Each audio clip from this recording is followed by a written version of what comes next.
Hey, what's going on, guys?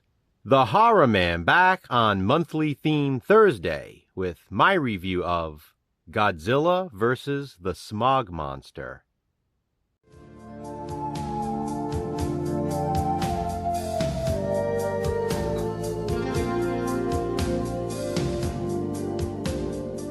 This month's theme is Godzilla. Every Thursday this month, Jason and I are each reviewing a different Godzilla movie. Last week, I went with a first-time watch for me. But this week, I'm going with a classic favorite. Godzilla vs. the SMOG Monster is also known as Godzilla vs. HEDORAH. It's a Showa-era Godzilla film, released in 1971. During that time, Godzilla movies were made more kid-friendly, since they became popular among children. And while Godzilla vs. the SMOG Monster is family-friendly in some ways, it's very dark as well. As you can see here, this is the amazing Criterion Collection release of Godzilla, the Showa-era films, 1954 through 1975. Obviously, Godzilla vs. HEDORAH is included in this. This is by far one of the best editions in my entire collection, containing 15 Godzilla movies, all housed in this beautiful book. Obviously, Godzilla vs. HEDORAH is included in this. Our main protagonist in this one is a young boy named Ken, who is in second grade. He is a huge fan of Godzilla and has Godzilla action figures and considers him to be a Superman. Basically, Godzilla, or Gojira, is his hero. Ken lives with his mother and father, who is a scientist, and he spends a lot of time with his uncle Yukio and Yukio's girlfriend. One day, an old fisherman arrives at Ken's house to bring Ken's dad a strange fish he caught. It looks like a giant tadpole, and at first, that's what Ken believes it is. Upon further inspection by his father, however, they find it's something different. It turns out this creature was created by pollution in the ocean. It also has the capability of merging with other like creatures and becoming one. Because of this, it is able to grow and mutate. This SMOG monster, which Ken calls HEDORAH, evolves into various forms. While investigating in the ocean one day, Ken's father is attacked and badly injured. His face is left deformed on one side. HEDORAH is able to release toxic gas to not only hurt his victims, but kill them. Many, in fact, are left disintegrated, with just bones remaining.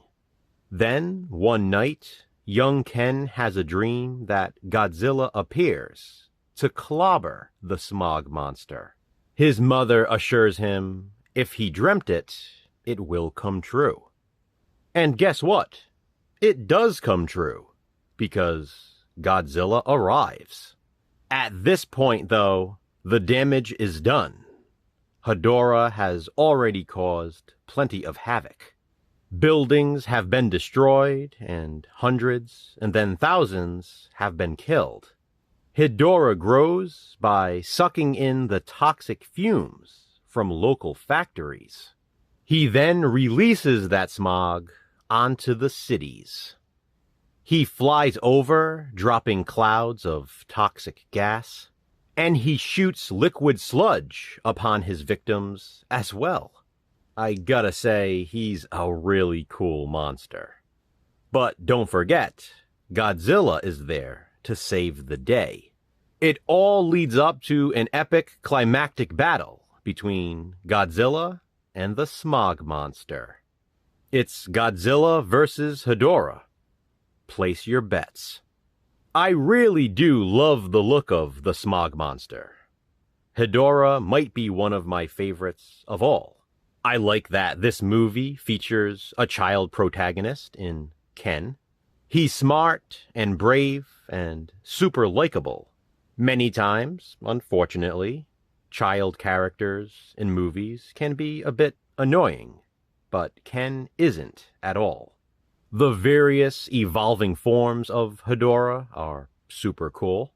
We get a sequence at an amusement park when Ken is riding a roller coaster with Yukio and Yukio's girlfriend.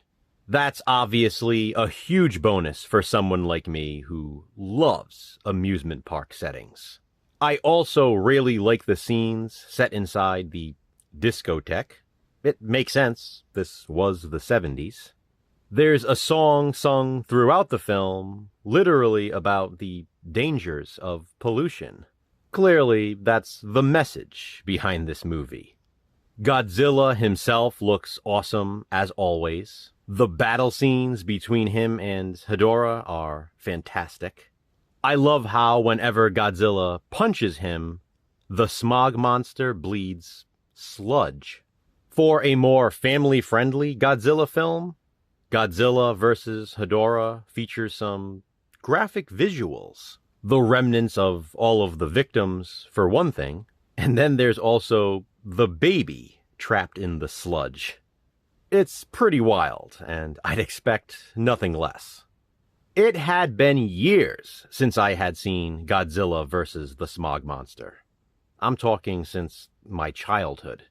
Not long into the movie, I realized this would probably be one of my favorites.